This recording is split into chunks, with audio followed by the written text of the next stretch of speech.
పల్నాడు జిల్లా నరసరావుపేట పల్లపు చెరువులో వేంచేసి ఉన్న శ్రీ గంగా మహాలక్ష్మి దేవాలయంలో మొట్టమొదటిసారిగా అక్టోబర్ 3 నుంచి 13 వరకు నవరాత్రులు జరగనున్నాయి. కమిటీ సభ్యులు అందరం కలిసి తీర్మానం చేయడం జరిగింది. అందులో భాగంగా ప్రతిరోజు అన్నదాన కార్యక్రమం జరుగుతుంది. ఈ 9 రోజులు అమ్మవారు వివిధ అలంకారంలో దర్శనమిస్తారు. భక్తుల దర్శనం చేసుకుని తీర్థ ప్రసాదాలు స్వీకరించాల్సిందిగా కమిటీ సభ్యులు కుర్రా పాండురంగారావు తెలిపారు.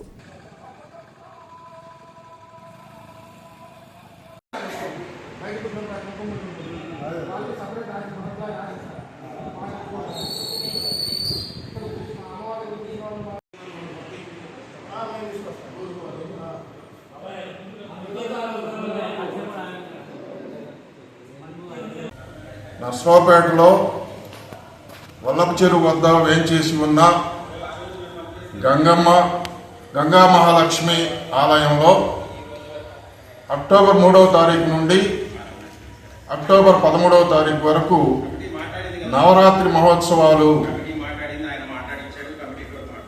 జరుపుకోవడానికి కమిటీ సభ్యులందరూ కూర్చొని తీర్మానం చేసుకోవడం జరిగింది.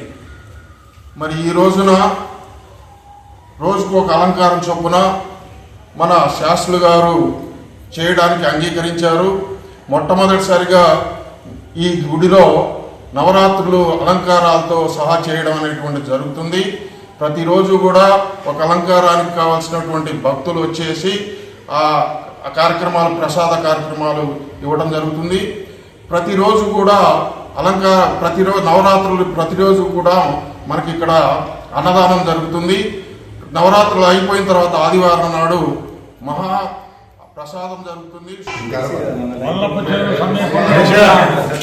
గంగా మహాలక్ష్మి గారి అమ్మవారి దేవస్థానం అభివృద్ధి భాగంలో నడుస్తుంది. దాతలు మొత్తం వచ్చి అమ్మవారిని అలంకరించి శ్రీమాత్రే నమః. స్థానిక వల్లపు చెరువు వేంచేస్తున్న శ్రీ గంగా మహాలక్ష్మి అమ్మవారికి దసరా నవరాత్రులు జరుగుతున్నాయి. 9 రోజులు 9 అలంకారం జరుగుతాయి.